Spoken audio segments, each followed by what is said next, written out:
easy, bro. But now our next duo, all the way from down under, trying to prove be easy, but they're hoping that one day they will find peace on the Battle Royale island. Electronic dance music producer. She has been best known for, well, her most recently, her single piece, her album Run, in so many amazing things. She sings and likes to stress that it's all about positive mental health and being there for the other person. Loser Fruit, a very popular Australian streamer, part of the Click House, which includes multiple of Australian content creators, and she was the first Australian Twitch streamer to hit 1 million followers. And fun fact, she can do a perfect cartwheel.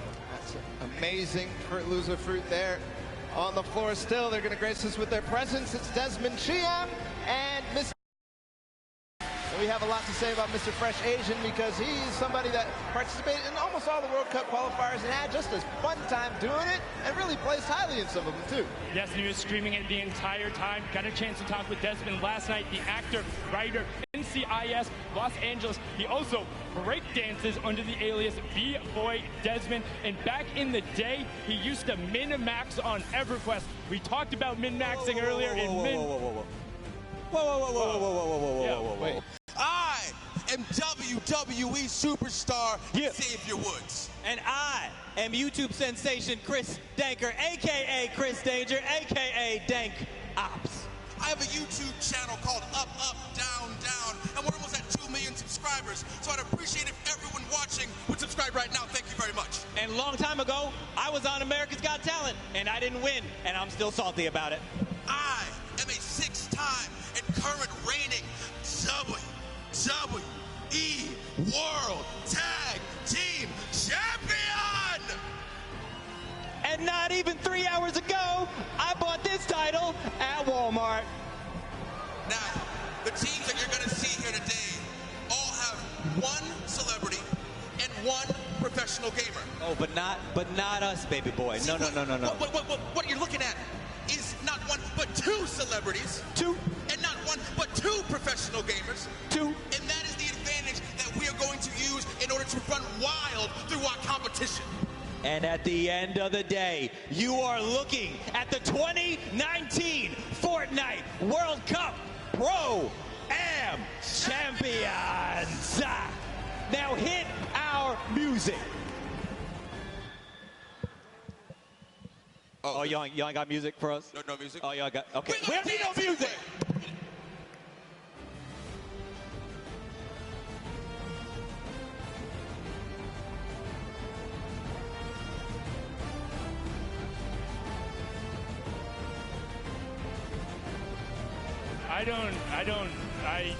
You know what, Xavier? Thank you so much. It seems to now be a tradition. The first Pro-Am, he walked in with CDN III on his shoulders. The second one, he crowned himself king before the competition, and now he just hops on the line, grabs a microphone, and declares themselves the champs with belts. And also, the disparity between those belts is moderately hilarious. It is hilarious. And for the next time, can we get them some music, please? Yeah, I was just about to say that. Definitely, we need the music, because if Xavier's going to be up there, like, you don't even see anything happening. But he had, that was a lot going on. But enough of the interruption. We need to get into the last 5th of the players. It's Liam McIntyre and Lachlan. Lachlan, of course, being the Australian gamer known for posting Fortnite and Minecraft-related content on his self-titled channel, which has earned more than 12 million subscribers, has been around the scene from the beginning, played in the creative before this. Then Liam McIntyre, the Australian actor, best known for playing the lead in 2 of the Spartacus series. He has also appeared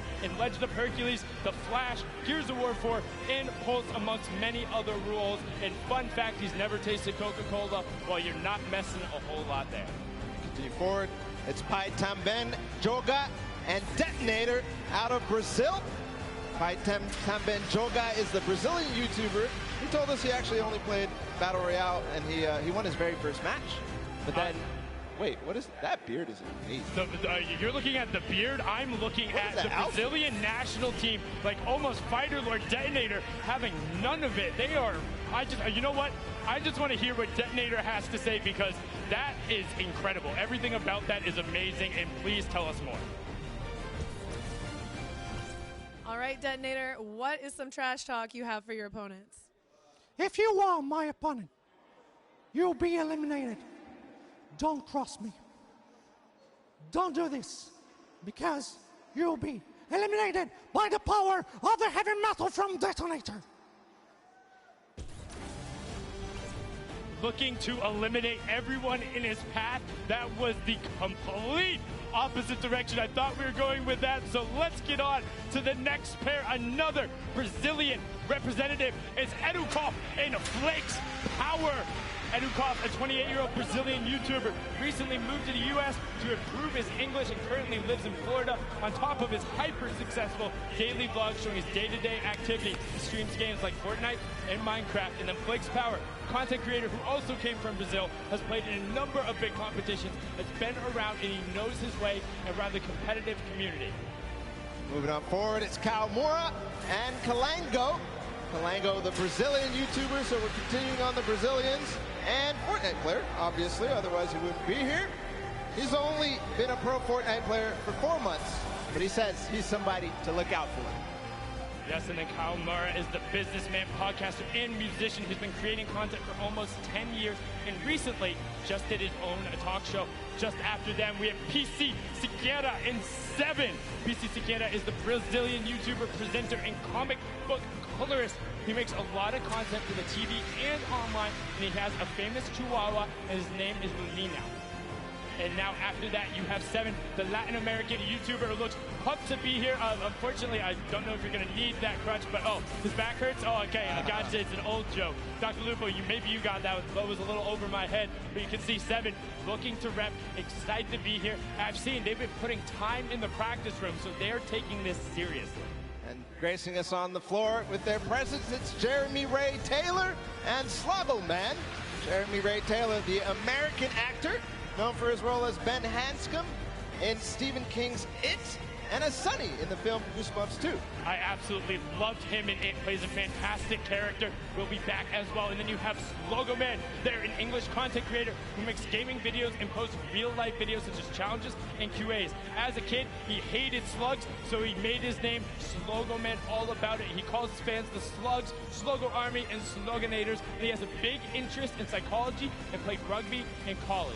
And the guys that Wildcat warned to stay on the edge of the map, it's JT Brown, and I'm Marksman. I'm Marksman, one of the players who has been around the competitive scene, playing a number of skirmishes, but often, do some stuff at the Pro-Am here. And now this is JT Brown's 3rd Pro-Am. The pro NHL player is looking to make waves. He's become a big Twitch streamer and being involved in the community, and he gets a lot of the other NHL guys involved and has done a great thing with his organization as well, bringing athletes into the world of competitive gaming. They are a pair to look out for because Marksman has competed on basically every level of the game, and he knows how to pull out some tricky plays. Speaking of tricky plays, another duo that's experienced both at the Pro-Am and the competitive scene is Mackenzie Board and Fear Itself. Yes, Mackenzie Boyd is the American singer-songwriter originally from Lafayette, Louisiana. He competed in the last Creative Showdown on the Chicken Champions, had amazing plays, also known for his songs Roses and Little Half Moon, competed on American Idol. Fear Itself, the former retired professional Halo player, somebody I grew up watching and seeing like, wow, competing on that main stage, has played on teams like Final Boss. He named himself after Franklin Delano Roosevelt's speech because he thought it sounded cool. Now on to our next duo baller. It's Joey Fatone, an expert thief. Joey Fatone, a lot of people. He's the American singer, dancer, actor, and television personality, best known as the member of the classic boy band NSYNC. In 2007, he came in 2nd place on the ABC reality show Dancing with the Stars. Joey says he loves VR games and plays them with people all over the world at 3 a.m., but let me tell you here, this ain't a VR game, and it ain't 3 a.m. No, but he has great footwork. An expert thief, the YouTube gamer and rapper who does gaming commentaries. His adopted name is Kevin, while his birth name is Dante, with the latter being his stage name. He's been creating content for 13 years, doing vlogs, skits, and more. And we had an opportunity to catch up with him and hear what he had to say before they took the stage. All right, expert thief, do you have a message for your opponents today? All I'm going to say is watch your back, because I'm going to be right behind you, and I know how you build, and I know how you play. I've been studying, okay? And I'm really sneaky. That's all I'm going to say. All right? This is especially to you, Tifu.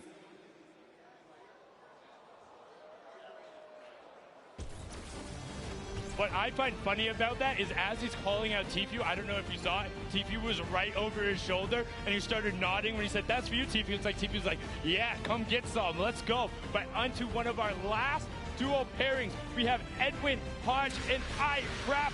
Fraps is the German YouTuber. He's been around the scene for a long time, makes a ton of content. And Edward Hodge, the actor, best known as playing Dante Bishop in the Purge film series. Breaking the dance moves out right there. And is the only actor to appear in all of the first 3 films. And he says he is addicted to golfing.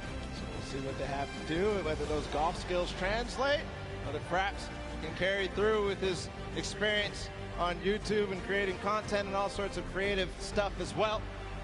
And I mean, he has been around since quite literally the very beginning. We're talking season 1, season 2, making content over in Germany. He has been all about it and pressing forward.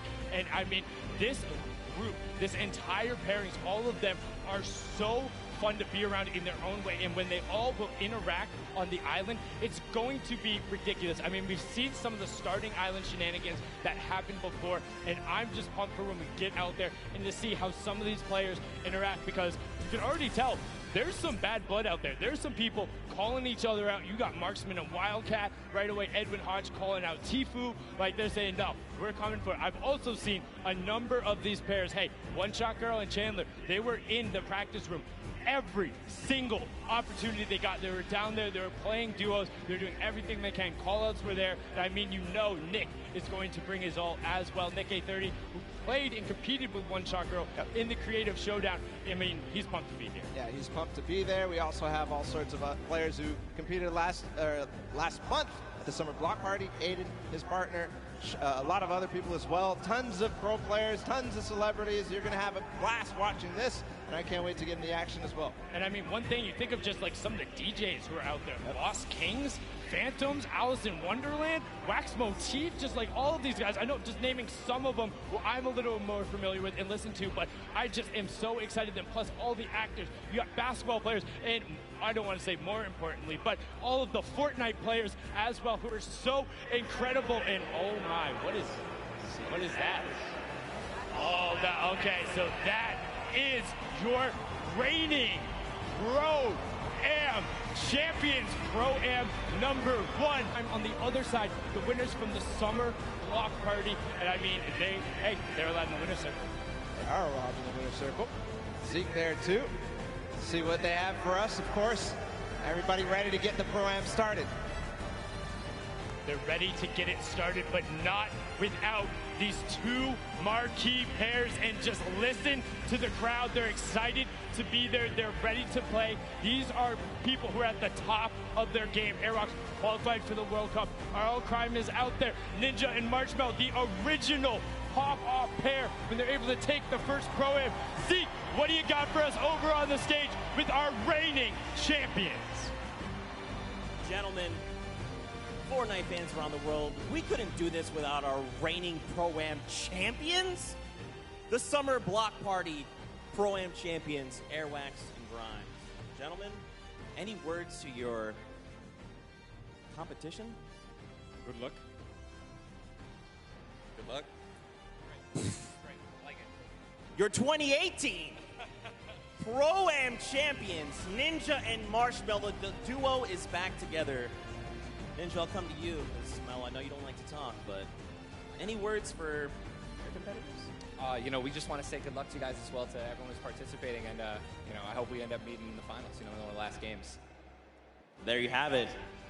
Gentlemen, if you'll take the stage, the Pro-Am is about to begin.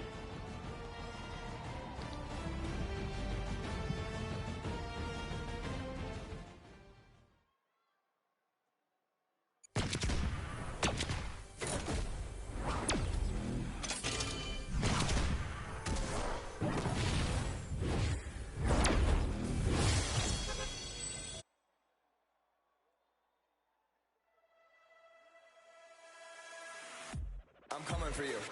They're going down. I'm coming for you. Better watch out, right? Me and you. Here we go. I'm ready. Here we go. I'm ready.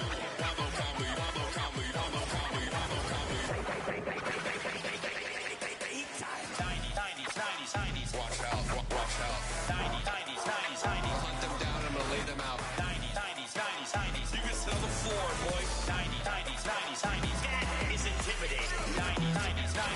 Plan is to lose. 90s. They're going down. We're winning this today. 90s. That was intense. 90s. He's looking for it and he got it.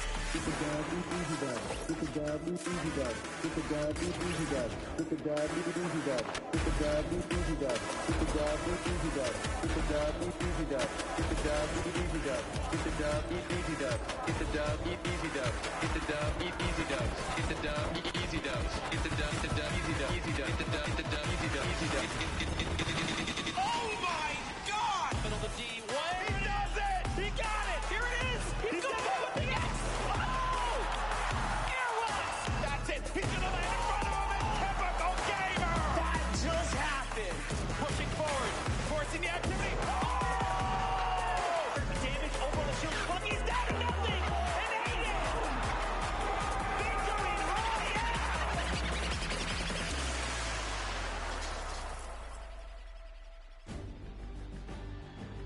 Ladies and gentlemen, welcome to the Fortnite Pro-Am Part 3. I'm Golden Boy alongside with Monster D-Phase here, the Boricua boys back in our hometown of New York City. And we couldn't be more excited to call the action here today because it's going to be a good one. The players loaded up on the stage. Monster, I think we're going to be in for a banger today. Yes, we are. A banger like that track. Mike Realm just dropped some beats on us. That was so fire. Yeah, it was pretty good. I mean, little warm for me. Good thing I had some pancakes standing by, you know? We got all kinds of stuff ready for you guys today, that's for sure. I've known Xavier Woods for a very long time, and I've always asked him, where do you keep getting these pancakes from? So I finally decided to steal some for myself. They're going to go bad eventually, but might as well. Have a stack of pancakes. Yep. Because you're my friend. And we got them here, and we're ready. So just like right. that. Well, let's go through the format and see how this whole thing's going to work. Get you guys up to speed in case you're joining us for the first time. This is how it all plays out. When you hit 15th place, you get yourself 3 points. When you get to 10th place, you get 2 additional points, making it 5 points total.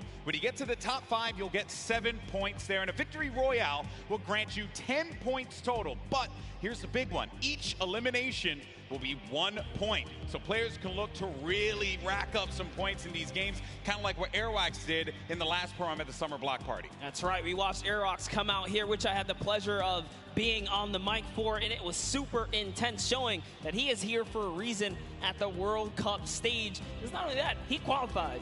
That's right. He qualified. His talent is something that we all have to take note of. He certainly is going to be one of those players that we look at on that stage and you think is going to be a threat to each and every one of the duos that are going to be in that island. But you got some formidable threats out there as well. You know the crowd, they cheer for Tfue, they cheer for Aiden, Cloaksy as well. There's some great players that are going to be out there. And to top it off, they got some great duos to support them as well. And that's going to be the difference maker here, Monster. That's because right. Every time we do one of these pro-ams, it's always about that duo partner, right? Yeah. Like, how do they complement their teammate? Exactly, and with that, is it going to be enough? Because they're fighting for a lot of prize here. So we're going to jump into that and see if that duo can carry you all the way through. That's right. The money that they're going to be playing for here today is for charity. Keep that in mind. So let's take a look here. First place is going to get $1 million toward the charity of their choice. Second through 50th, everyone's going to get money, okay? And no one's going to walk away empty-handed here. 500 grand for second place. So the difference between first and second is $500,000. Going to charity, that's huge stuff. Fortnite constantly giving back to the community. And here's the deal. The reality of it all is that we could very well see, given how this format works, a new champion. There could be a new duo that is going to be walking on that winner circle. It may not be Marshmallow, it may not be Ninja. 2018, Fortnite was played in a very different way. That's right. And then Airwax with that dominating performance last time. One has to wonder, Monster, could he repeat that again? Look at the people out there in the crowd chilling out, having a good time. They don't want to be seen on camera. I respect that. Wave. I feel bad. See us on you. I feel bad because I know a lot of people don't want to see me on camera. Because his shirt's probably, killing your eyes right now. No, don't worry. Both of our clothes are just screaming out. I look good. Here. My mama told me I look good. She's in the house, so I figured I'd do that there. Have fun with it, right? Why not? We're going to get started with the game here in a little bit, folks. And we're obviously looking forward to seeing these players take the stage. But before we do that, we actually have Aiden standing by with his duo. Pookie, what you got for me?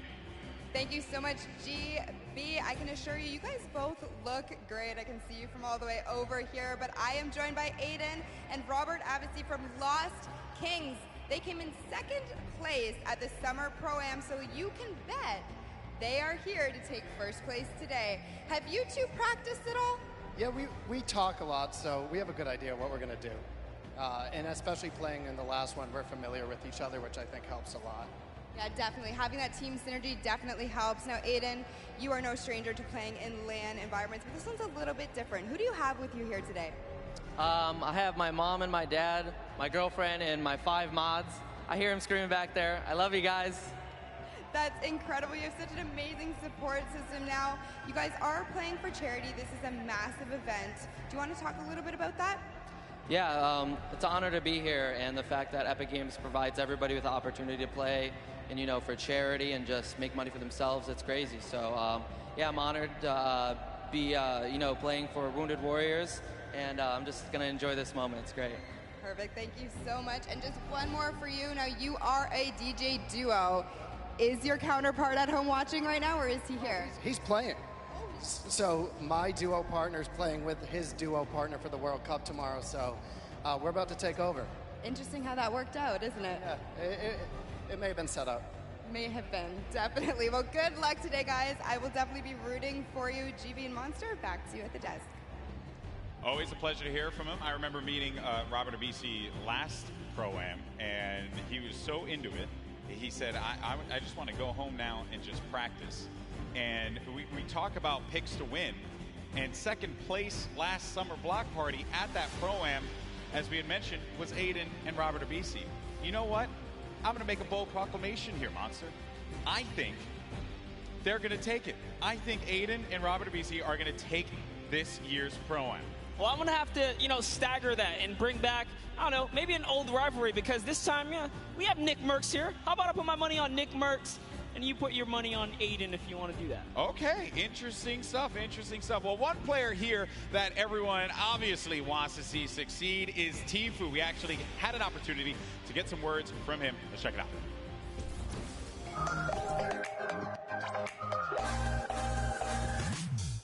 Hey, my name's Turner, aka Tfue. I'm playing the Pro-Am with my teammate Nav. I've been kind of friends with him for a while. I've only played with him a few times, but I'm feeling pretty confident, pretty hyped. I'm excited. This trap. Wait. Trying to sneak him in. Can you get him to drop it? What is that angle? Basically, we're just going to try to take down everyone we can. You know, we're going to play really aggressive throughout the whole thing, looking for the weaker players, I guess you could say. Biggest threat is probably, once again, Cloaksy. I said this last Pro-Am. He's really the only big threat that I see here. Airwalks, that guy's a bot. Ninja, he's a bot. Cloaksy's aight, but me and Nav are gonna stomp them all. So.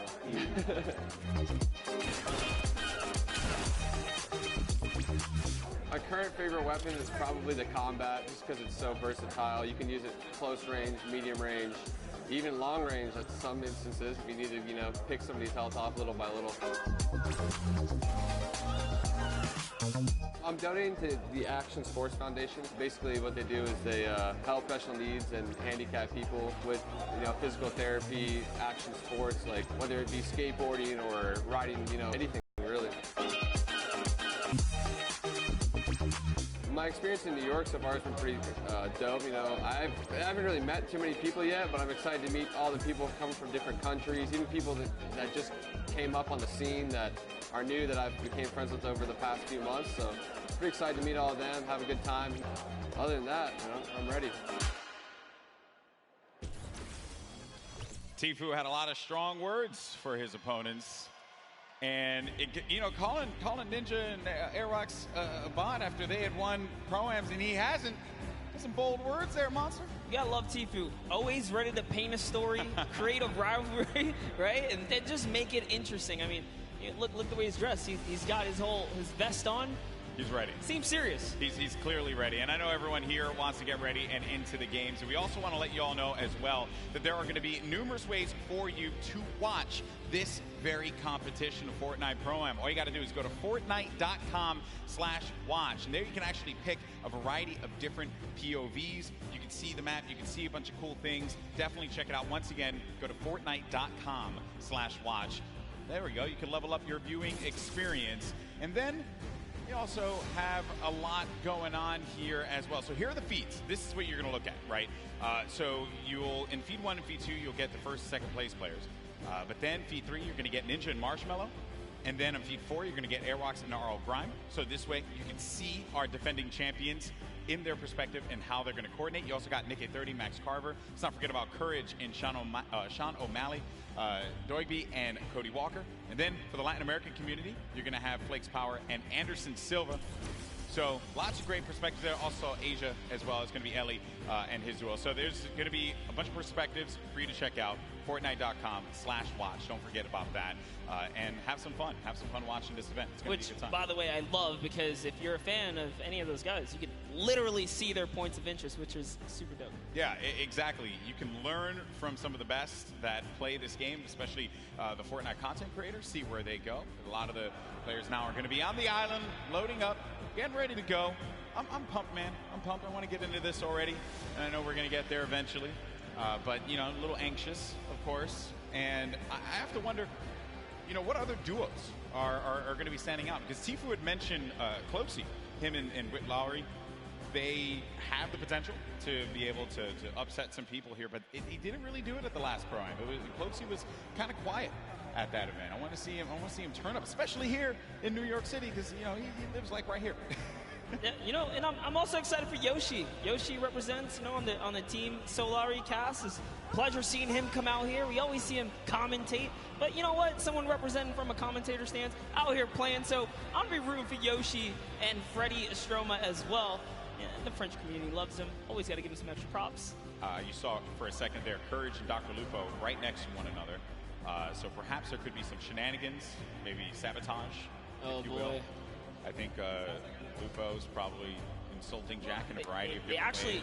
They actually even slammed Tim the Tatman over to the left of Lupo as well. So that's an interesting lineup right there. You can never keep them separate from one another. Nope.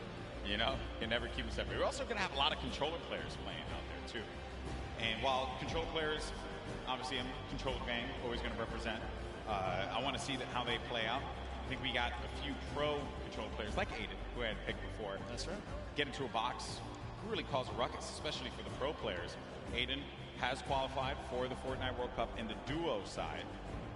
Airwalks as well, another dominant player. We have a lot of players here that have qualified for the big event, and they're going to look to prove a point, I think, which is going to be the best part. Not only because they're going to play in that competition, but they're also going to get this warm-up opportunity in front of this crowd here at Arthur Ashe Stadium.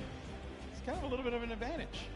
You know, at the end of the day, as long as they feel prepared, that's what we love and want to see. But like you said, there is a lot riding on the line here, right? It's all about earning that respect and or keeping it, because at the end of the day, these trophies are super nice. Yeah, pretty awesome trophies there. The golden Creighton pickaxe that we've given out in the past. You see players warming up, getting ready, getting comfortable.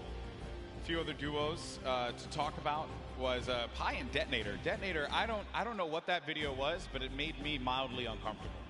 So, and the fact that he's not wearing a shirt.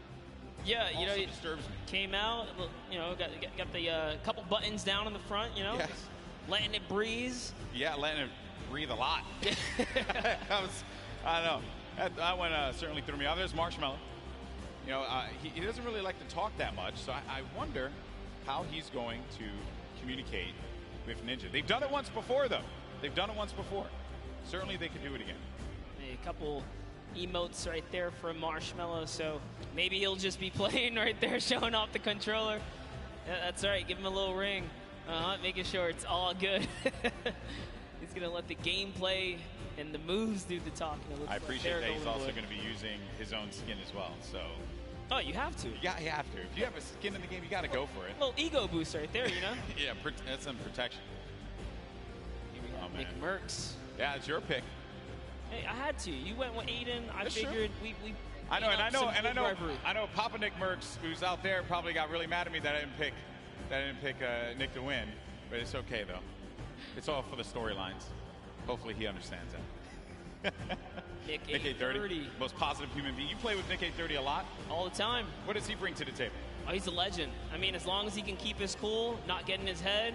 Nick, I know you hear us from here. Just stay calm and do what you do, man. He's such a great player. Would love to see him come out and shine. Yeah. Once or twice in a Pro-Am today would be pretty fantastic. Correct me if I'm wrong, he wanted to create a showdown at the summer block party. He's had his moments of greatness. He has.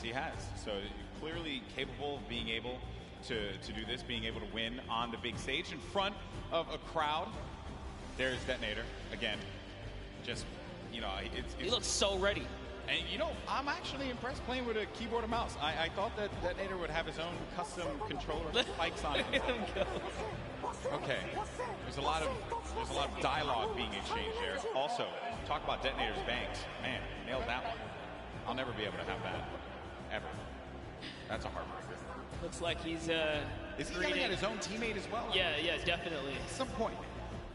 There's Ewok, Jordan Fisher. This is a duo that actually I think is going to be very, very good in this one because they. Jordan told me yesterday they've been practicing, they've been putting in the work, and I think that's a squad that can go very, very far. Very, very far. Well, while we get ready and get things started up here, folks, we have another interview on the stage. We got Mackenzie Borg along with my buddy, Fear Itself, with Pookie. What's going on, Pookie? Thank you so much, Golden Boy. I am just all over the place today. I'm having the chance to talk to some incredible players. That is absolutely right. I am down here with Mackenzie Borg and Fear Itself. Now, I have to be honest, you don't really put off a very fearful vibe, so we're gonna have to work on that. You gotta get the eyes, you know, it's all about the eyes. But you are no stranger to events like this. Going into today, how are you gonna carry your previous experience into the event today? It is true. I'm a little bit of an old man, a veteran in the game. I mean, I was doing this 15 years ago in much smaller stadiums, but it's all the same. Having like in-person LAN experience is very key in this atmosphere. So I'm just gonna like channel that inner professional gamer from when I was a young buck back in the day, and hopefully it shows, you know. Love it so much. Now you, Mackenzie, on the other hand, you have performed on the big stage multiple times. You were a contestant on American Idol, so you are not nervous at all, but I want to know, have you ever played Fortnite? I mean, you were in the other Pro-Am, but playing Fortnite in front of all these people, it's got to be different than singing. Yeah, it's much different. I feel like singing in front of a lot of people, I'm comfortable. It's what I'm, with a guitar, I'm like super chill, but here it's like, just don't want to let fear down, and we're trying to do well. Well, we have a few musical emotes, so if anything gets a little bit too crazy for you at any moment in time, maybe you could play those for him and calm him down a little bit.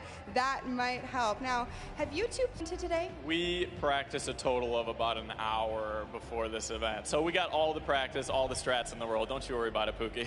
Oh, and you just, I guess, don't want to tell me about it, right? Oh, yeah, top secret stuff. Oh my goodness. All right, I might be able to get a little bit out of you later. But in terms of, you know, taking your experience from the previous Pro-Am that you just played in the summer, what are you going to do the same, differently? Anything you're going to want to tell me about? I think I'm more prepared now for the chaos and the hecticness between like the crowd, the subwoofers in the stage, and just the overall volume. It's not like sitting on my couch at home playing Fortnite. It's a completely different experience. It's definitely different. I mean, if you want to put your feet up at one point, we can get you some Cheetos or something.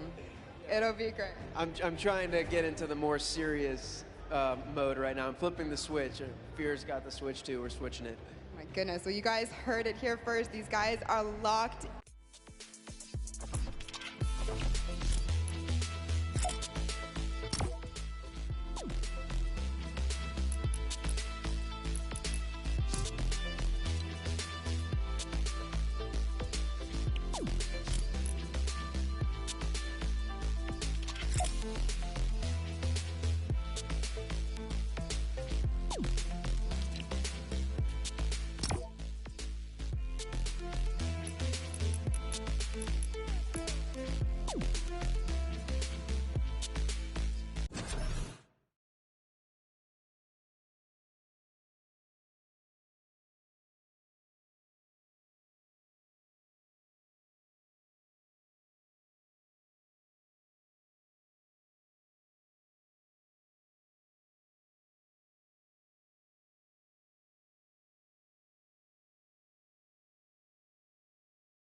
in the back that the game is getting ready to go in just a little bit. We're going to jump right into the island. It's going to be awesome. And I just want to get out there and see some Battle Royale. That's really all I care about, because these players, they're about to throw down. It's going to be awesome. You see Xavier Woods there. He does not have any pancakes, but what he does have is that SmackDown Tag Team Championship right by his side. He's got to let everyone know that he's a champion, raising it on high. And I picked it up. It is actually a very, very heavy belt. It is a heavy belt. I had the opportunity right here. I totally should lift it. You totally should have. And then Dank also has his fake cruiserweight title belt, so low on that one. All right, folks, here we go. It's time to jump into the game, the moment you've been waiting for. The countdown is about to begin. Here we go. It is now time for the third Fortnite Pro-Am. The players are loaded into the...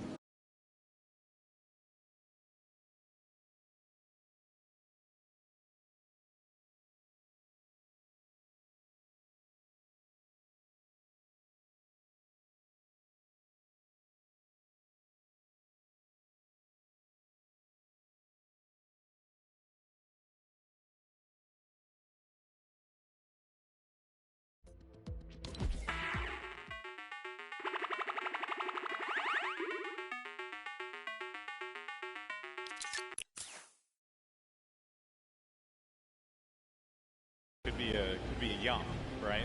Totally Shy's could gonna be hate a me. yum. Shy's gonna hate me for using that. All right, here we go. So, and then the other half of the Girthquake, there's Tim the Tap Man. So you're gonna land over by Paradise Palms. Paradise Palms, a great spot to land monster. Tons of loot, tons of resources, great rotational opportunities from there as well. Talk about that. It clearly looks like Tim the Tap Man and Dante have a plan here. You don't just choose the backside of the map for no reason. This house specifically, known as the John Wick Mansion, down in the basement. There's a little secret stash, if you will. Now hopping over to the West World is what we like to call it, over here on the other side of the map. Oh. A bit of a skirmisher.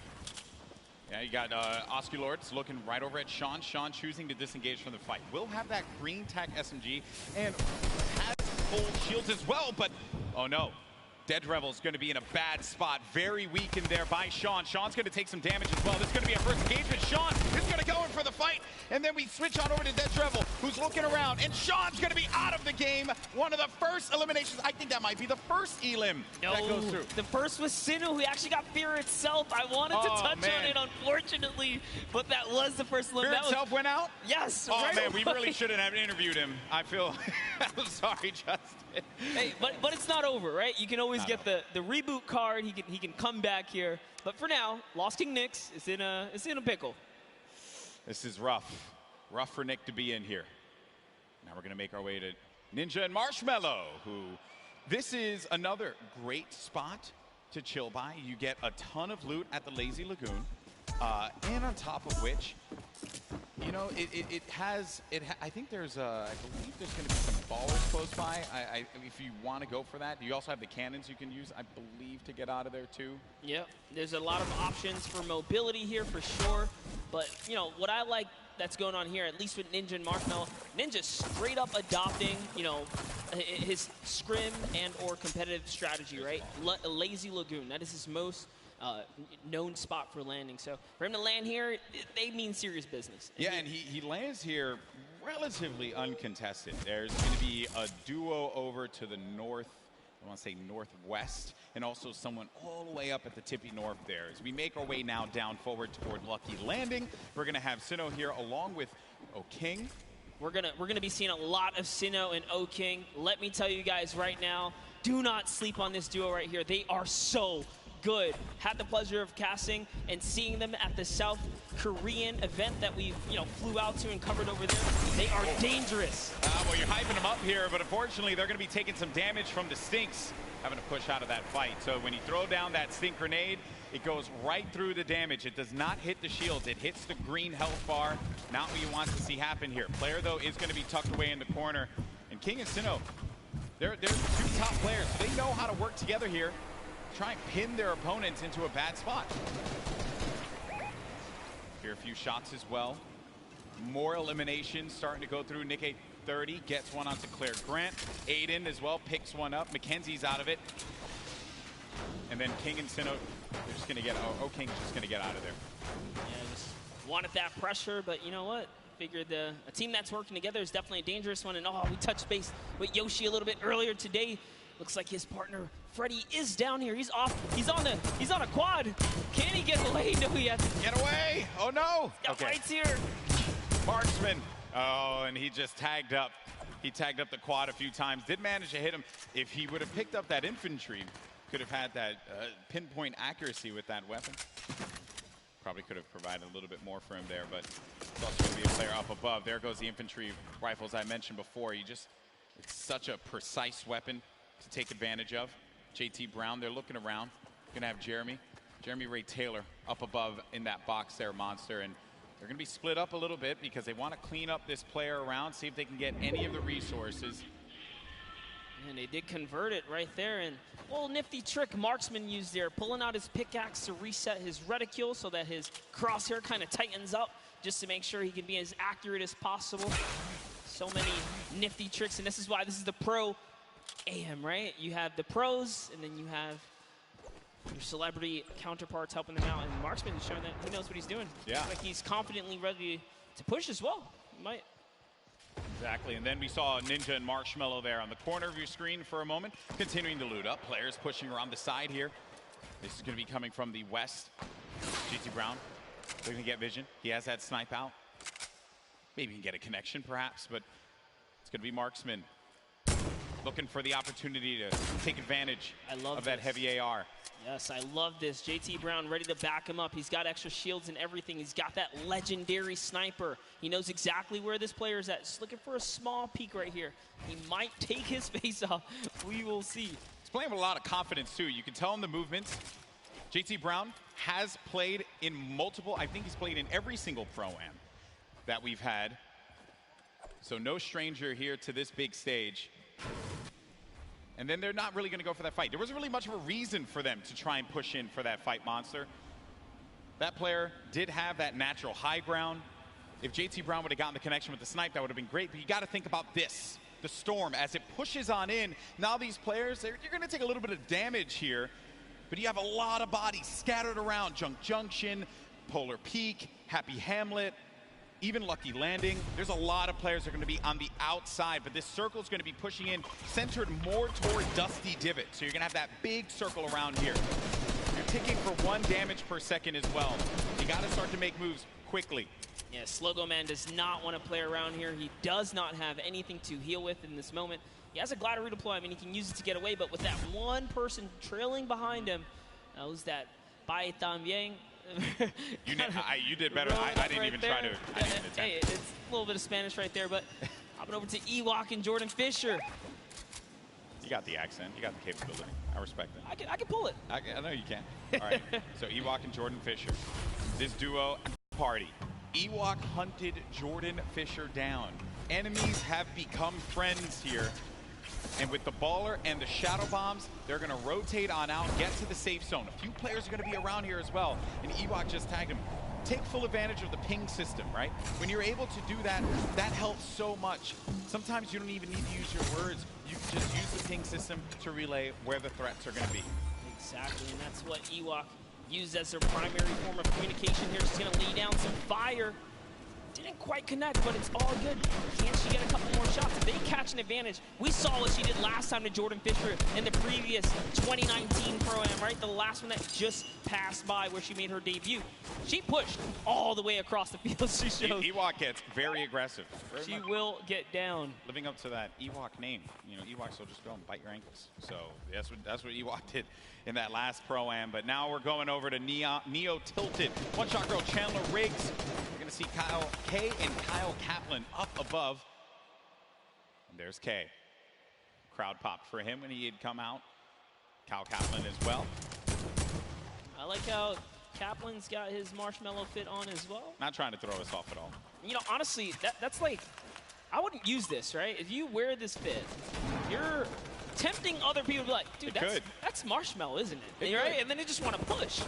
You're not wrong there, buddy. I'd love to catch a highlight, right? Yeah, it's like, dude, I'll push him right now. Exactly. Right? You're not wrong there. I mean, that certainly can be a thing that players see and they're like, wait a minute, maybe? But if a lot of people who have studied Ninja's gameplay know that he is going to go over to that Lazy Lagoon area. But we make our way now to the lava areas near Pressure Plant. This is where Marshmello and Ninja are, and there hasn't been a lot of activity right now, right? It's been a little bit of a slower game, but that's what I like to see, right? You and I, we've been casting endgame after endgame after endgame in the Fortnite World Cup online qualifier, so it's nice to see some strategy, some rotations go into place here, and players really being methodical where they're going to push at what point in time. And Ninja, he's getting ambitious with these shots, managing to connect that infantry rifle, the purple infantry rifle, so good. Yeah, Ninja actually one of the advocates for playing with weapons that are not necessarily popular or cool at the moment, tends to play with things that are different. So before the infantry kind of, rose in popularity after changes, he was already running it, deeming it one of his favorite weapons to kind of play with. He's always been like that in any game that he plays. I remember many times casting him, whether it be Halo or any other title. He always goes for the road less traveled and does a lot of damage there with that infantry rifle. Look at these players as they fly about through the jet streams. Myth on the other side as well with his duo there.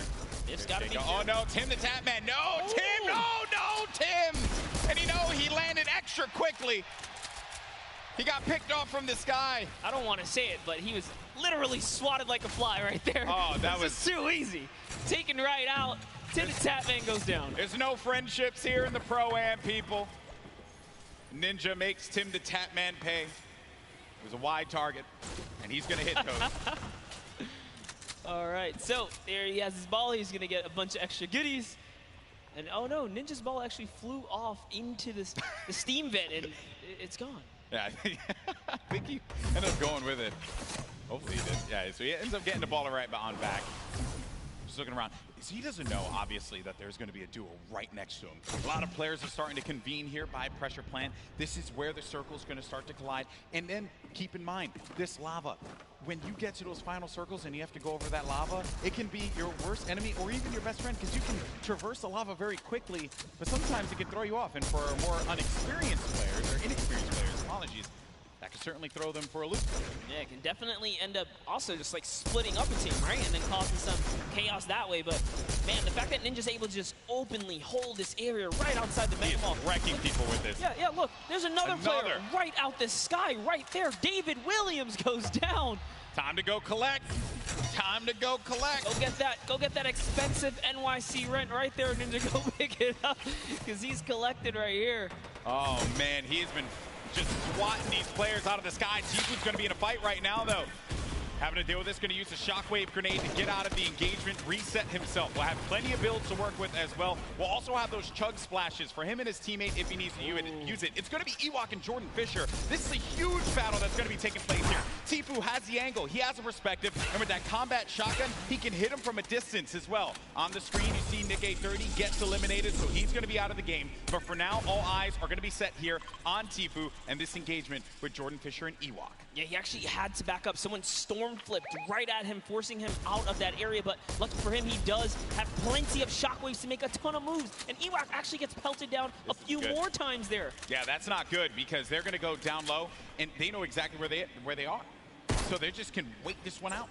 Let me tell you right now, for every little bit of advantage Tifu gains here, the more unlikely it is that Ewok and Jordan Fisher are going to get out alive. And that's it. I think he's got his confidence all the way up. He knows he needs this loot here. He has natural high ground. Their backs are against the storm wall. They're going to start to push up, but they're going to use the shockwave to fly out of there.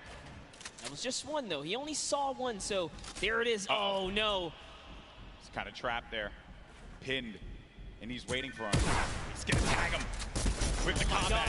So much damage being put forward. Tifu now going to be on the run. This is what Tifu does best when he's in your face. Oh, but he gets chunked. He's going to lose a lot of health there. Now going to be sitting at 35 HP and had to get out of there. Going to use those shockwave grenades. The movement that you get with that utility is huge. It was actually Jordan Fisher who came back to rescue Ewok, and it was just enough to back off Tifu. And now the entire battle's been reset. Everyone's in a danger zone here. He really is the perfect human being. He really is. There goes the jet stream. Ewok gets out. Jordan Fisher's taking damage, people. He's got to get out of that. He manages to fly on out of there. Now, the concern I have for Ewok and Jordan Fisher, they got to get back together.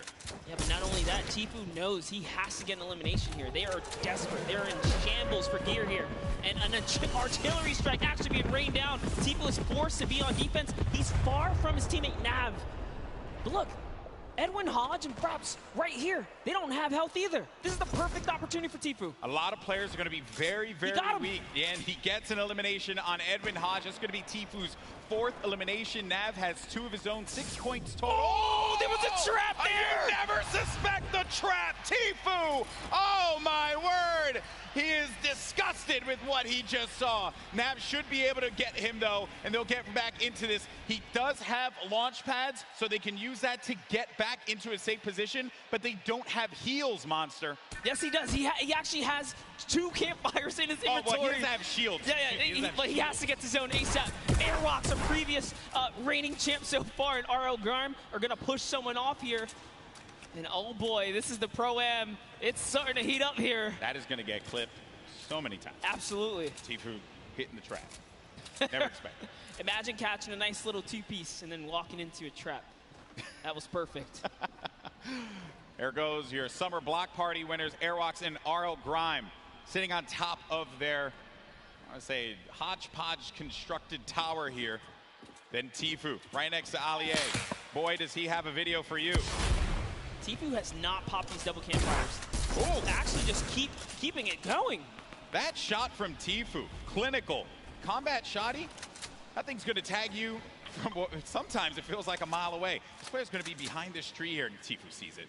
Tfue, easy pickings for the veteran. The tree goes down, no more protection for him, but the shadow bomb is going to be used. You see that player flipping away on out of there, doing all the flippy stuff. Actually love it as well. He sent Nav in because Nav had the materials and the health advantage there to kind of lead the way, but now they're both in a desperate situation. Tfue forced to just get to farming here. He's going to try and get what he can off the bunker. Ninja still in the same spot just outside the volcano vents. No reason for him to leave when he's hitting the shots the way that he has been with the infantry rifle. Your 2018 Fortnite Pro-Am champion. Marshmallow going in for the shot there. Player's going to be picked off from this guy. That's going to be Sinnoh, who gets Moose-Cell. Oh, man, that's rough. Sinnoh makes it to endgame with O-King. Like I said, they're going to be a troublesome duo. There's still tons of excellent players left in the game here. See Whit Lowry down below. He's close nearby. Uh-oh, Ninja's actually super hurt now. I think he just received a snipe. Yeah, so Ninja's going to be in a rough spot, but we actually did catch one of his other shots earlier on. That was going to be on Michael Dreyer. That was Elim number 4. Now, though, Ninja getting back to a fighting position, but he's going to get hit again. This is rough for Ninja. Doesn't have a campfire. Saw Myth there. Saw Nick Merckx. A lot of good players. Competitive players nearby, that's right. Cloak is still going to be in this match. Marksman still in the game as well. Airwalks, as we had mentioned earlier, Wildcat there. Everyone gathered together here, right in between Dusty Divot and Mega Mall. Nick Merckx only with 1 elimination. When you get down to 15th place, that's when the placement points start to go through. There you see it right there, the format, how it works. Every elimination that these duos get is going to earn them 1 point, but when we hit 15th place, that's when you're going to start getting those placement points. And look right there, Myth just ended Ninja up above in a battle, and Marshmallow's off to fend for himself as he impulsed out of the battle. And it looks like has to make a big decision here. Yep, he says, you know what, I'm going to get to zone, and it's time to leave Ninja's card behind. There's nothing he can do but play for placement at this point, so he goes straight for the high ground. Marshmallow does manage to get up top there, and some great quick building is going to keep him safe for the time being. He can't get his card, and bear in mind, I mean, look at the circle. We're hitting into that half in, half out circle. Movement's going to start to happen here. Players are going to have to start thinking about those pushes, the rotations, and also who is going to be gatekeeping, preventing these solo players, perhaps, from getting in. Here's Sinnoh, 6 eliminations. That is a ton of eliminations. Elims matter for points, guys, just as much as placement does. For every single person that gets taken out here, Sinnoh is 1 step closer to grabbing a nice lead. There's a great shot there. Someone's pushing up. Oh, it's his teammate. Okay, we'll disengage right there. All right, time to refocus. Oh, he's looking in the distance here. He sees Cody Walker, Yoshi, a Dukov right there. Yoshi pops something. Looks like he had Impulse, he gets to the zone there. Cody Walker also goes down to Sinnoh. Edu Kong gets knocked as well. Who's that? Smith is so good here. Mr. Fresh Asian. That's 8 eliminations for Sinnoh. They're going to be at 21, and I think I think I just saw it there that Marshmello eliminated Dr. Lupo. Wow. We have a replay of it. There you go, Lupo. Don't say I didn't love you. Oh, he clotheslined him, baby. Hit him with a running lariat. Dr. Lupo, you ain't nothing to Marshmello. Love it. Way to go, Marshmello. Keeping the dream alive for him and his duo. So good, even Lupo's with gonna give no me so health. much crap for that, by the way. Even I'm okay with no it, though. health, he's still in it, though. One shot girl poised right above him. Sinnoh could very well take this. He's got this ultimate high ground here with O-King. They're playing this one like it's a qualifier lobby, man. They got that high ground. They're raining down the shots. 9 eliminations for Sinnoh. O-King providing the support, and they're just going to continue to tarp with the floor, with the pyramid, so that they can own this high ground presence. Any players that are going to be flying in the sky, they're going to punish them with their ARs and the combat shotties if need be. So you're going to need an aerial license or something like that. They're not going to let anyone fly for free here. No, they're not. Flake's power gets taken out to the zone, but just enough damage from O-King is going to allow him to secure that one here as everyone is off against the storm, trying their best to get to the next spot here. Take a look at O-King's perspective. He's got a minigun way up top. Oh, man, the minigun shredding them. You got to be careful, though, for that storm. Look how much damage is going to be taking O-King. Someone's actually above him, I believe. Look, he tried to break that right there. Yeah, it's Myth. It's Myth and Cloak are going to be engaging in this fight. Sinnoh plays that defense, protecting his teammate. Cloak is going to have a smidgen of health remaining. He's going to go right on top of Sinnoh and O-King. Chigwa just picked off one, and that's going to be Elam, number 10. On to Cloak. 11 as well will be registered. That's 11 points. We're also going to be in placement here, Monster. Wait a second. Are we still on the first game? Hold up. It's going down here. Courage is still going to be in this one, as well as Myth. Look at the play field, and look who is left. Wildcat alongside with JT Brown. You're going to have Jelty there as well. iFaris, Myth. He's taking a lot of damage outside of the storm, and Myth is going to be out of it. But Courage is still in the game, folks. A possibility for him to get this first game win, but I don't know if Sinnoh and O-King are going to let him have it. No, they're not. Not for free, at least here, as Sinnoh's landing more shots on his opponents here. He is running low on materials this time around, though. 500 mats. In comes the pressure. Will we finally give up this placement? Will we jump down to commit to this battle here? There's only 4 players left. We're now down to the final moments of game number 1. O-King is going to be out. It is all up to Sinnoh here. Wildcat down low. He takes the shot, and it's Sinnoh with a victory royale. Game 1 domination from the high ground, and they never let him come up ground. That was insane. They denied them any kind of territory whatsoever. This is why I love Fortnite right there. When you know your players, you can just smell them from a mile away. They're gonna do great things. We saw them way on the southeastern part of the map, the place that we like to call the West, right? They were there, they landed there, and took out Fear itself. And in a crazy turn of events, they slapped the entire lobby all the way through to that. Here's the final moments. You know, I've had the pleasure of commentating a lot of esports in my career, and I always say, watch out for the South Korean players because they're so good. And Sinnoh showing us why here in New York City, the first win. What a game that was. It was a little slow. It was a little slow, I have to say. Then it ramped up like a good book. That's the best part about getting full game lobbies. This is what we tune in for, right? You get the entire story. You get to paint the entire picture. And just like that, like the fact that we know where he started, he took out Fear itself. Like, we were just talking to Fear itself. We know he's a respected competitive player. He has that land cool, right? Exactly. It still wasn't enough. Exactly. And this is going to put Sinnoh on everyone's radar as well. But that was a pretty tough end game there. A lot of great players still left in it. It just wasn't enough. When you have that high ground, that's it. And I made the joke, they were playing it like it was a World Cup qualifier. And yeah, I mean, you get that high ground, you deny them any kind of presence to be able to build up to the top. It was very close. That Myth and Cloak could have pushed Sinnoh off. And had they done that, I think we'd be looking at a different winner in game 1. But credit to Sinnoh for keeping his cool, as well as O-King for supporting him in that one. Yeah, Cloaksy might have had the high ground, but if I'm not mistaken, Myth just hit him with a really good shot. put his back against the wall. He had no help. Sino comes out with that side peek, and it was all his, and easy rain from there. Yeah, some good moments in that game for sure, and we thank you all so much for joining us here. That was just game 1 of the Fortnite Pro-Am here at the Fortnite World Cup Finals, our 3rd Pro-Am ever. We've had some great games throughout the day. The Creator Showdown was a blast to watch. Some really, different experiences for a lot of our viewers. I mean, hey, we watched $1 million jump, literally. $1 million jump. That was insane.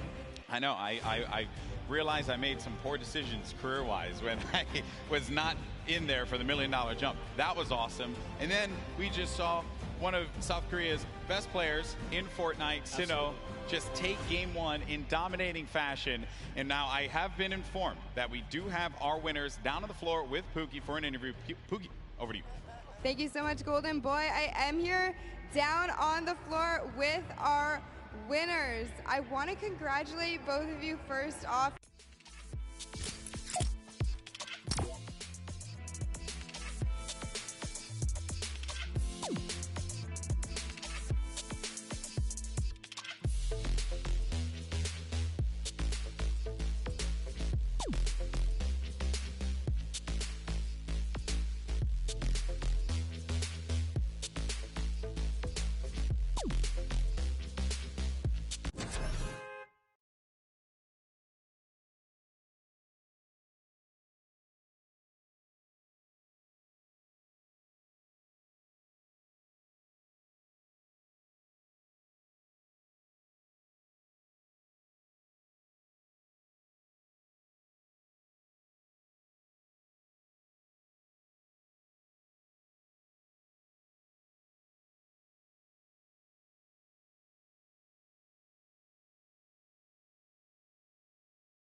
일단 굉장한 영광이고 이렇게 또 좋은 행사에서 좋은 사람들과 좋은 성적을 거둘 수 있을 것 같아서 뭐 미리 김칫국은 아니지만 좀 다음 라운드에서부터도 더 좋은 성적 내가지고 처음에 들어올 때 우리 아는 사람들 거의 없었거든요. 한 명도 없었어요.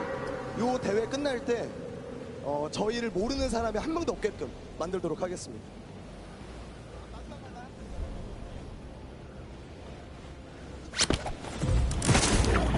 It was such an honor to be participating in this tournament, and there are a lot of good players and good purpose of this charity tournament. And after this is done, before the tournament began, nobody actually know us, the duo. But after this tournament, I hope that everyone here knows who we are. Perfect. Thank you guys so much. Congratulations again to both of you. I hope to see you win a more games. What we're going to do now is we're going to throw it over to Sundown, who's going to break down some of the gameplay. Sundown? Thank you so much, Pookie. I'm standing by here with Nick Merckx and Mario now. First, I got to say, this is like...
we're going to throw it back on over to the desk with Monster and Golden Boy.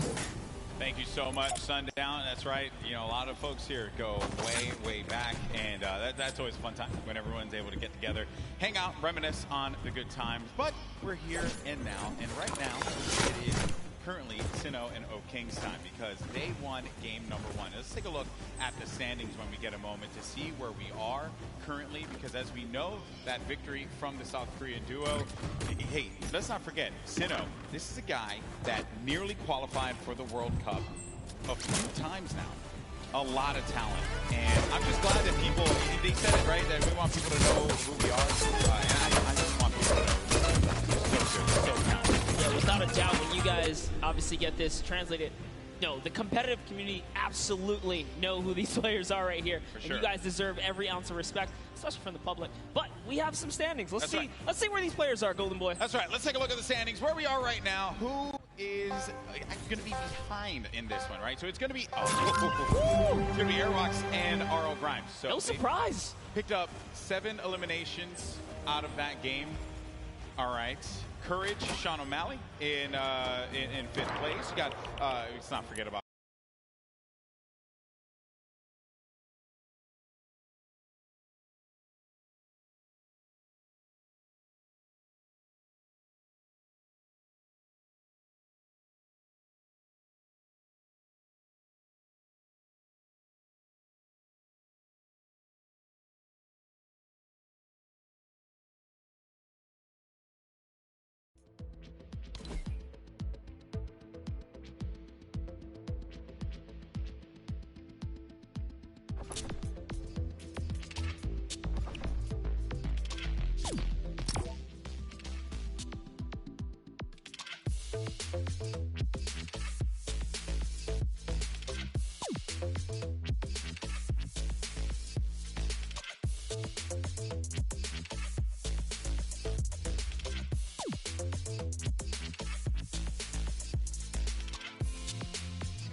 chance. So no King, I think everyone wants to see them here. Yeah, that is a problem. There is a player that landed lazy. We'll keep tabs of that later. Here's the game 1 winner, Sinnoh, O King, the lucky landing spot.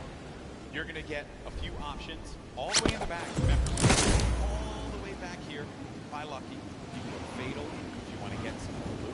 Maybe you want to push over to the desert biome, Paradise Palm, potentially where the circle is going to populate. We're going to find that out in a few seconds here as well. So this is when Keith and lucky them that they went to Lucky Landing because the circle literally lands right at the edge. So they're good. They're good for that push. They have a lot of real estate to work with, Monster. Call that winner's luck, right? These guys have the nice lead. There's beginner's luck and then there's winner's luck. This is winner's luck. Winner's luck is a thing, right? Sometimes things just go your way, and then you're the winner. Never happened to me. Break one day. I've seen it happen to you a few times, though. You've gotten a few. Hey, I'm here, aren't I? Like, look you got some shields, but I know we're in chess when I watch the stream. Very questionable. when you needed it. How's that even possible? It does Like you just don't have a response like that. You know, I don't judge. I just take my blessings. I respect that. Some chug splashes there. Going to bring everyone up to a decent amount there for the field. Some eliminations already. We lost 2 duos already. Going over now to Paradise Palms. Same duos that were here before, sticking to these drops. You got Dead Revel along with Oscar Lod. Nice shot. Shots down. Did he connect there though? No, he didn't, but at the very least, so he was on target, that player. Did manage to move around there. You hear that shadow bomb go out, and Dead Rebel had to have heard that, which is the reason why he's going to start pushing up here. Doesn't have the resources for a full fight. He's going to be playing around this natural structure, and he needs to just farm up. Osculot's going to be taking a lot of damage as well. Going to have to get out of the fight. 34 HP remaining. He's going to need to line. His teammate does not land that shot in the hand cannon, but Dead Rebel's there for the follow-up. That's Business Boy. But business is closed down, unfortunately for him. Dead Rebel's going to be out of this one, but not dead yet. Did get peeked right there, so he has to be careful. Oscar just looking. Frizz has got such a good, position on them, and he even has shield. This is just like that. Now he's at 72 extra shield, so he's just fine. That jump shot was perfect to get chest to chest, get right up in the player's face and do tons of damage. And it's early game, so Frizz can get Business Boy's card, bring it back into the fight. Oh, the revive's going through. You see it, the pickup. Oh, but Osculard heard it, so had to get out of the fight. Frizz gonna go for the follow-up, but Frizz is gonna take a bunch of damage, down to 80 HP. Player's gonna jump for the fight there. Been a hope and a prayer, but unfortunately, Frizz is gonna get the better, and that's 2 eliminations, and that duo is gonna be out of the game. 2 huge eliminations, and just a little fun fact, I'm sure his girlfriend will be proud. It says here, they both have pink hair. Okay. I don't know what it's like to have pink hair. I have to talk to Ninja about that one. I know he did that for a little while. It won't look good on me. And also I don't really have a lot of hair. Yeah, I was gonna say, I don't want to break it. And speaking of someone with not a lot of hair, Dr. Lupo on the screen right now. That was a low blow. No, here we go. As Fortnite's resident senior citizen, I'll take it. I feel like I'm also a part of the geriatric gamer program. Actually, this is our first time seeing the Storm Sniper in play here. That's right. Just came out the other day, and it is, I think players probably want to go with something. Okay, Dr. Lupo isn't actually the oldest caster for Fortnite. That's Grandpa Golden Boy. Really, guys? You had to do me dirty like that? In my hometown? In my hometown, of all places? It's all right, though. It's so low, guys. It hurts a little bit. Just stings. Stings the nostrils just a little bit. Dr. Lupo. Yeah, thanks, bud. He's going for the birthday cake. Well, another thing that has actually just come out, celebrate Fortnite's 2-year birthday. Playing this game for a while. Use that hashtag Fortnite World Cup. Share with us how you're going to be enjoying the event. The stream you're going to be looking at when you go to Fortnite.com/watch. We want to hear from you. Make sure you're talking about it. Also, you can get that fancy picture on the side. Use that hashtag Fortnite World Cup. Just Fortnite. There's that video along with Dr. So they're just going to loot around these rings. Lot to get around here. We're going to call some spicy monster. I love Salt. It's one of my favorite places to land. Mainly because of landing on the ledge, getting a weapon through the window seal, and just picking up an easy elimination. Somebody goes for the chest on the roof or something like that. Salty's like the bane of my existence when I rotate out of Fatal. I never want to cross Salty, because you always have a player that's going to be stacked. It's so much to work with. Things have certainly slowed down here. Making our way now to Fatal Fields. Speaking of, there's Sinnoh with King. This is awesome. Strats. This is like Boston level play here. I'm loving it. Oh, he hears someone nearby, Golden Boy. Stay down. Stay down. Stay down. This is, and Okay, so they're going to try and get right above.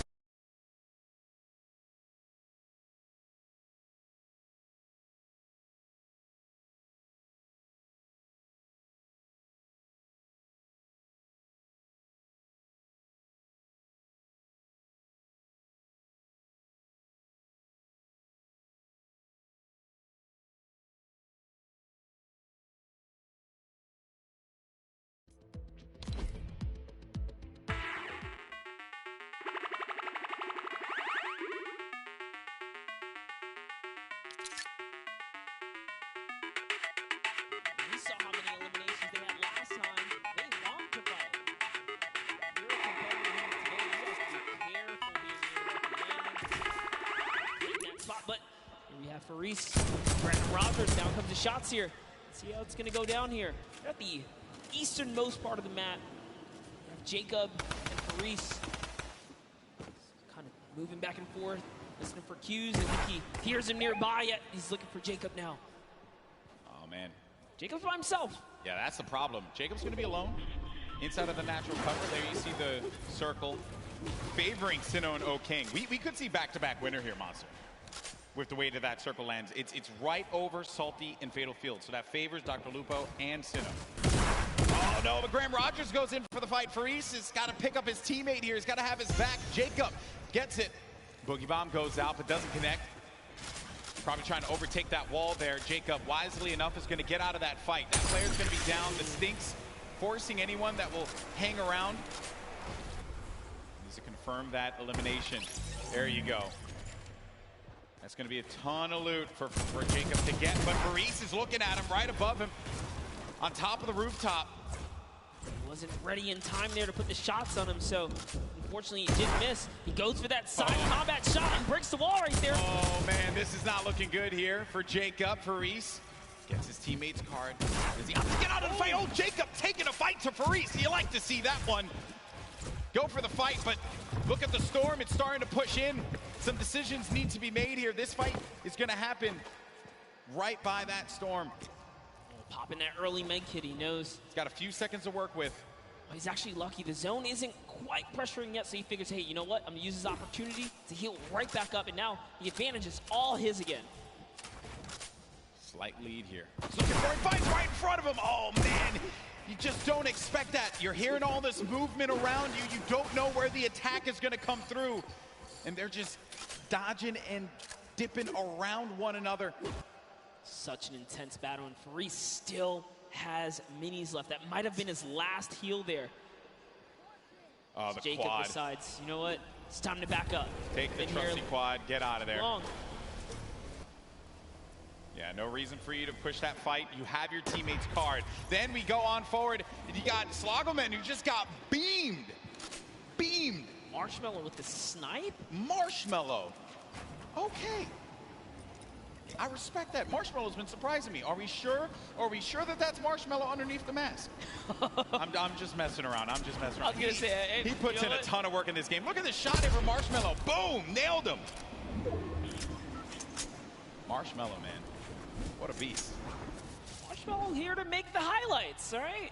Don't sleep on it. They're going for a two-time championship. I get it. Absolutely. When we saw them, they were in 14th place, mainly because you didn't quite get enough placement points. The eliminations were there.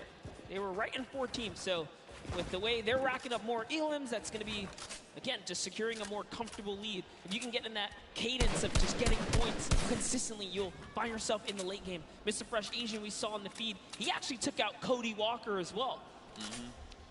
3 eliminations for Mr. Fresh Asian. He's got that golden combat shoddy. Such a powerful weapon. You hear the movement around here. Some nades as well. He doesn't own any of this. This is a scary box to be in when you don't own anything. It's One Shot Girl and Chandler Riggs are just nearby. Another the great Slayer, duo. and the Slayer 360, I believe, is in a bush.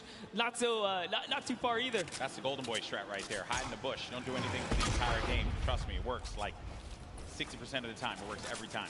Every time, 60% of the time. You know the math, guys. Don't count it. You don't have to question me.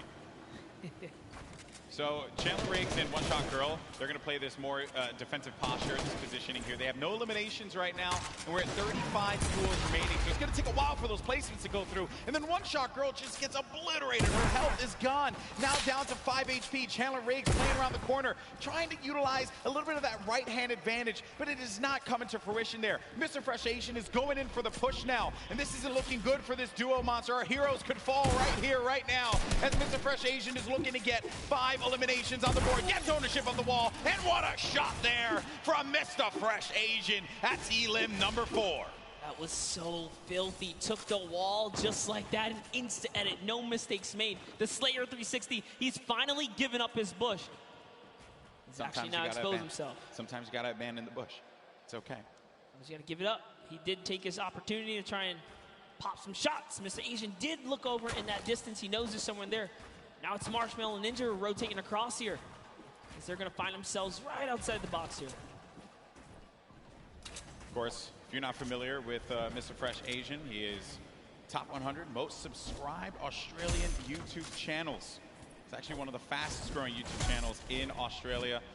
So certainly check him out. I'm sure you're going to find some fun content there. There's Ninja and Marshmello, who have 2 eliminations for them. Marshmello's been playing great. A very different Marshmello from what we saw at the 2018 Fortnite Pro-Am. I think he's obviously put that time in, and it is paying off. It's paying off big time. Yeah, would have known Marshmello would continue his grind after the years here, but Sean, hey man, Fortnite, he's passionate about Fortnite. Still part of the regiment. There's Myth. 7 eliminations, Golden Boy. What? I didn't even look over there. What is Myth what's going on with him today? He's on something. He's out here to prove a point.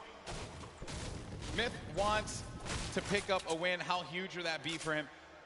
Seen him so many times in so many competitions. Also another player that tried for that Fortnite World Cup online qualifier. Came close a few times. Lots of talent there. And here's the format and how it works. Once we hit that 15th place, that's when those placement points start to go online. But because Myth has 7 eliminations, that means he has 7 points currently, Monster. And his teammate is down right now. Unfortunately, Michael Dreyer was taken out. We do know Michael Dreyer is interested in running that marathon this year, but, you know, he's going to need a little more stamina to keep up with Myth. Running a marathon crosses my mind. Oh my. It makes me sweat. What kind of party do we have here, Golden? Chigua sitting right next to Alexia Ray and Jordan Jones. Jordan Jones at the start of this entire thing said, hey, you know, they know. She's here for the ladies, representing. She's got her gun ready. Someone's out. Oh, no. Oh, no.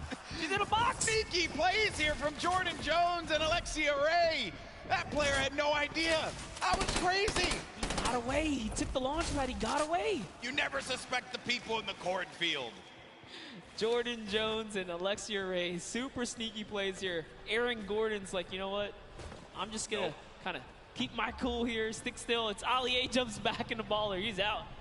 He's like, yeah, you better be careful, man. There's some crazy people in the cornfield. It's like The Shining out there. Look out for that.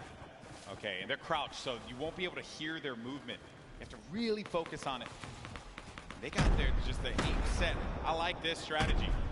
They are eventually going to have to move here. Same thing for Ali A and Aaron Gordon, which for them, I'm sure that they're a little worried about where these players are going to be. Listen, Ali A might be a famous YouTuber, and Aaron might be huge on the basketball court here, but you step to these 2 ladies right here, they're going to make you look like little boys. They are ready to fire away right now. They are so ready. Okay, well, while that's going on over there, and I'm sure that's going to take a little while to come to fruition, we're going to have a classic battle here between Tfue and Ninja. Marshmello's trying to play that supporting role as well as Nav here. Marshmello taking a bunch of damage, and he's got to get to his teammate. Nav is boxing around there, and Marshmello's going to try and go toe-to-toe here against Tfue, but Marshmello gets picked off. That seemed like it was coming off from the distance there, and Ninja has to get out of that fight. There's just no reason for him to continue to engage in it, considering that they were getting third-party from afar. I think the shots came from Udakov and Flake's power over on top of that tower and punished Marshmello when he exposed himself and he jumped on top of that ramp. Tfue really showing why he's a World Cup qualifier. This is still happening, by the way. Oh, yeah. They're ready. Looks like Mario's left to save Nick Merckx here. He's going for the revive. Aiden's going to go in for the fight, though. Mario's got to be prepared for this. And Nick Merckx trying to direct traffic. He's got a few seconds here to pick him up. Aiden right outside. He's trying to pummel his way in through the doorway. Mario, again, setting up the defense, helping him out. Aiden, very weak. Came 2nd place at the Summer Block Party, Monster. That's right. Can the Trailblazer, professional basketball player, Mario, fend off Aiden, ghost Aiden right here, right now to save Nick Merckx. And he's going to be hacking around each wall here. So he does it! Off and he gets ownership of the wall. You never want to go toe-to-toe with Aiden in the box, baby. He's going to punish you every time. Such a clean wall-taking transition. Always using the same rhythm. Hits the left wall, hits the right wall, doubles back, takes the wall, makes the quick edit, and it's his to go here. Sinnoh and O-King now hopping back with our previous Game 1 winners here. Still in the running, 2 eliminations, tons of materials, launch pads, campfire. He's got everything he needs. And what's even better, they have the circle. The circle is in their advantage. We're now into Storm Phase 5. I'll tell you right now, he's going to build all the way up and start pressuring players. When you got zone like this, let's see it. Now, some of you may be wondering what's going on right here. Maybe you're new to Fortnite. What he's doing is he's using the edit to peek through the pyramid so that this way he can get the lay of the land. Fortnite's all about information. What can you get out of players rotating? Who can you punish? If they're going to be out in the field exposed, that can give you some more eliminations. More eliminations means more points. Kind of like what Sinnoh's seeing right here. This guy walking around by himself, and he knows that players are going to be above too because he's hearing the shots that are happening above him. That's going to be Jelty and Garborever over there as well. I like that. Here comes an artillery strike right on Mip's head. He is in the fray here. But Mip also tons of mobility here. He's got the minis. There you go. He knows he's on camera. What's up, Mip? There you go. Okay, so use the launch pad to get out, but he's in the sky, and those players are going to be hanging around him. He could get picked off. Dr. Lupo in the storm, but Dr. Lupo, no, unfortunately for him. Overstood his welcome in the storm right there. It does manage to tick him off. He secured the point before he was taken out there, but back to Myth. Myth's got 8 eliminations. He's so close to some placement here. Remember, they just have to get top 15 with the duo. There's only 20 duos remaining in the lobby here. The way this format works, it's similar to your other competitive formats that we've had over the weeks of qualifiers. Every elimination's a point. Oh, a lot of great players are still going to be in this fight here. Monster Airwalks is in the fight. Grime as well. Symphony, Tim the Tatman. Got Marksman, Cloak, Aiden. He was taking a bunch of damage. He's going to go down from his teammate, Sean, who takes him out. Wow. Gets Nick a 30. Symphony finds Ellie. And here's Sinnoh, game 1 winner, still living his best life.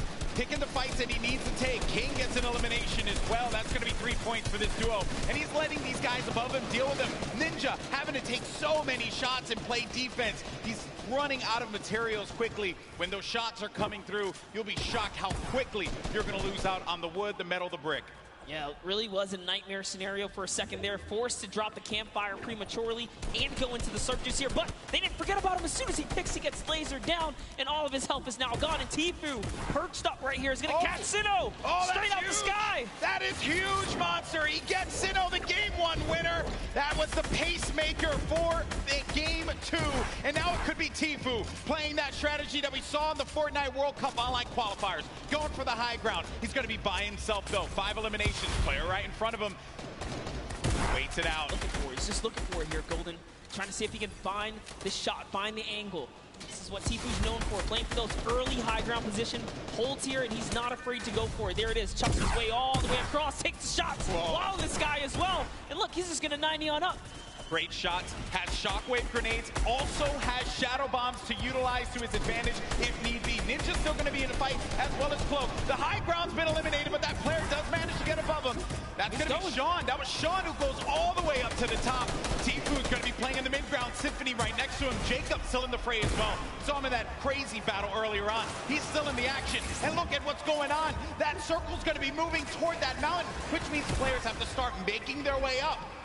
You are seeing a truly competitive battle right here between Tfue and Sean, who is trying his hardest to take him off the high ground. But Tfue is now landing on Airwalks, another World Cup qualifier, and he is going for this high ground, truly machoing up with the impulses. He wants it. He's going all the way. Look, he just built it back up. That's Tfue's high ground, and no one else is going to take it unless it gets shot down. But he does stabilize there. Airwalks is looking to punish Tfue, and he does get above him there. There you see, right at the top. And then Myth is going to snake out and just get to that side of the circle. Tfue taking damage. He has to be careful. He's in that shadow bomb state, so he can't build, but he needs to be quick with it, and he does manage to stabilize for it in the time being. Ninja's going to be in a world of hurt as well. Look at his HP. Will Tfue make the quick peek right here? He sees someone in the wall next to him. Myth actually forgot to edit, and now he's in the storm down to the bottom right. That might be the end for him. Fatal error. Oh no, Myth, not like this. He tries to get out. He does manage to stay alive. Oh no, Myth is going to get picked off by Airwalks. Sean, Airwalks is weak as well. Jacob now has a high ground. Cloak and Tfue. Tfue said Cloak was a player he was worried about, and it could very well be the case here. He's looking around. Airwalks dealing with a lot. As Cloak, he's going to lose all his shields. We're going to have a proper 1v1v1 here. A 4-way battle as Tfue Fights on out. Airwalks is going to be out of here. That's going to be Jacob who gets the better of him. Look at Tfue just try and hold this one off. It's now down here to the final 3 players. Here we're going to see a quick Tfue versus Cloakzy moment or what? And Jacob's up in the high ground. You know he's not going to give him any freebies here. They have to go up the mountain. Jacob is going to be the problem here, not Cloak. Here's Jacob looking for him to push around. He does manage to tag him. He gets a sizable amount of damage, but he loses the high ground in turn. He loses the high ground. Jacob, look. Oh! The side shot of Cloakzy as the storm wraps up Tfue. Oh, I lost my voice there. I lost my voice there, people. I'm too old for this. What a battle that was. Jacob with the win against 2 of Fortnite's premier players in Cloak and Tfue. Crazy battle. Ninja slides off the mountain, falls to the zone. Airwalks goes down to Tfue's aggressive push. Wow. And in the final moments, it turns out it's Cloak versus Jacob. And here's the last moments, fatally leaving the back door open. And that's why Cloakzy goes down. And Tfue ended up falling because of the storm. He couldn't get up the hill quickly enough. I mentioned before, that was a concern. When that storm started moving, the players that were down low, those are going to be the ones that suffered the most. I'm just shocked that Airwalks got picked off the way that he did. And Jacob, what a win for him. Huge victory. And again, against 2 fantastic players. 2 shotgun bullets left in the final moments right there. Wow. Just 2. That was crazy. You know, okay, I think we had a good time with that one. New York City, what do you think about that last game? Because that was a pretty sick one. I think you can all agree with me on this one. Great matchup, through and through, Monster.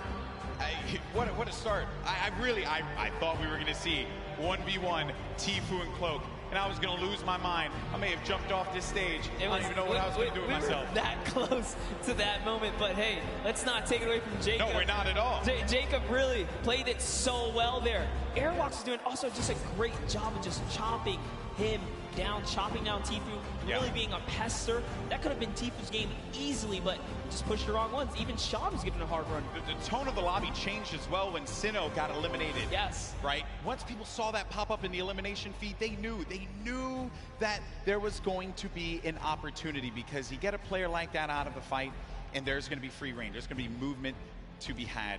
But it was really the real winner of that match was the hill. Was the hill. Because once that hill started moving and the storm started creeping forward, you knew that so many players are looking up and they're like, ah, crap. I gotta have to deal with that. As Sundown likes to say, good old man Mountain claims another. Always gets his target. Always gets his target. That was a good one, folks. We're probably going to get some words from our winner in a little bit. They're probably getting themselves all collected. I think we all kind of need to collect ourselves after that one. I thought Jacob lost that, man. Because when he lost the high ground, I'm shocked that the wall didn't get placed in front. But I think he probably felt like he had that angle and he wasn't going to get clipped. Yeah, Cloakzy really thought that he had the leverage, being that he just came over the mountain. He knew Cloakzy could not build in those, or Jacob, excuse me, couldn't build in those final moments. He had 0 builds. When you see that kind of, you read the player and they're not doing any builds like that, you're like, oh, I'm good. I came up a couple layers, I should be okay. Yeah. But he was at the top of the ramp. It didn't really matter where he was. He was going to get shot regardless, being that he didn't protect himself fully. Yeah, you have to give yourself that wall there so that you don't get punished by those combat shotguns, which we mentioned so many times. That thing has a ton of range. Yes. He was playing that one from that, like close to mid-range, and it will hit you like a hammer for a lot of damage. Before you know it, you're out of the game, you're back in the lobby, or you're going back to catering, So, what a great...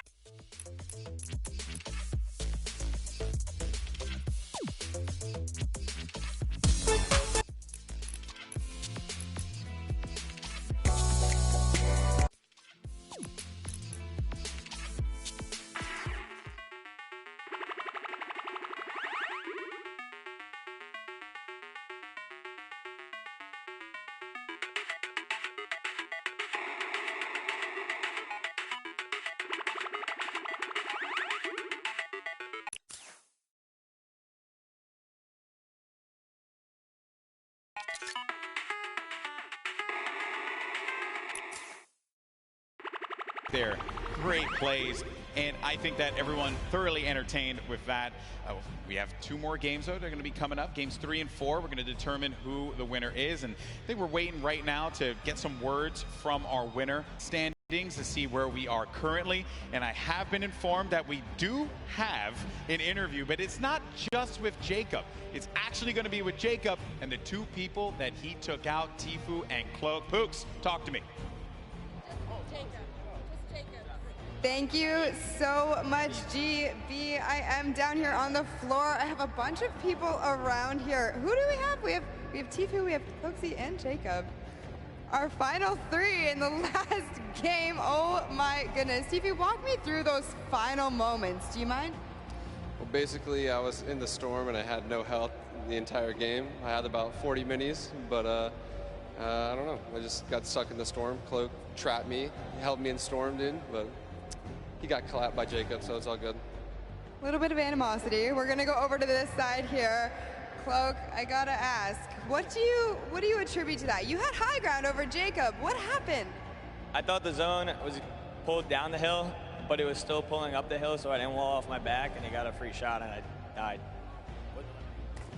You were eliminated, exactly. Now, Jacob, you took both of these guys out. You won that game, congratulations. How does it feel to take out 2 of the biggest competitors on the biggest stage in the world? To be honest, I feel amazing, and when I was fighting with Cloaksy, I was so stressed, but because I haven't got a match, yeah, but Cloaksy fortunately didn't put the wall behind him, and I did it. So you capitalized on Cloaksy's indiscretion there. But you know what? They're all friends. We can all get a handshake around here. We'll work on that. But thank you guys so much. Best of luck in your next games. Golden Boy, what do you think of these guys?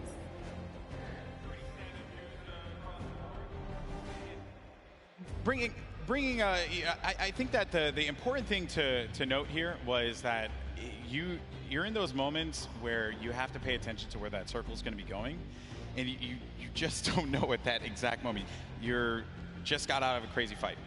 You managed to get high ground. You know that this guy's below, and you don't see any builds coming out. So at that point in time, you're like, okay, I gotta just heal up. I gotta heal up. That's what I'm focused on. Yeah, the problem is you can't assume anything, especially in these final moments. You don't know if you're going against a pro or a celebrity. And, you know, Jacob right here traveling all the way from Poland now to show up and make it happen. These guys, these foreigners are really coming here and putting on a great performance so far. We've already seen South Korea make that nice play from earlier today, but that'll lead us right into our next topic here. That's right, our standings. And hey, you mentioned it, Monster. Fortnite is a global game, and we're seeing it play out now. While he may not have gotten the win, Airwalks is in first place. Wow. With 14 eliminations, no victory royale, 28 points total. Sinnoh has been knocked down. Jacob and Claire Grant have climbed their way up to 3rd. Myth now is going to be in 4th place with his teammate Michael Dreher. And then Tfue Ninja also was in 14th place, managed to have that. Now going to be in 7th with Marshmello. Courage still going to be in the running here. 2 more games remaining. Lots of points. And looking at the breakdown, it's not that crazy to have a big game and be able to come back into this one, Monster. No, absolutely not. You can just tell from the points here that a lot of this is placement-based. Placement, yes, the teams that are catching heavy eliminations are doing fantastic so far. Just taking a look here, a lot of players are in the running. Look at Nick A30 and Max Carver. They have 8 eliminations total. They just haven't placed. If you just squeeze in a couple placements right there, they're clearly catching the elims they need. That's all they need. Exactly. Well, Monster, always a pleasure, my man. Boricua boys represent. But we're going to go to a quick break. When we come back, you're going to have Zeke over here calling the action along with Monster. And we have games 3 and 4. And then we're going to crown our next Pro-Am champion. You don't want to miss it. We'll see you on the other side.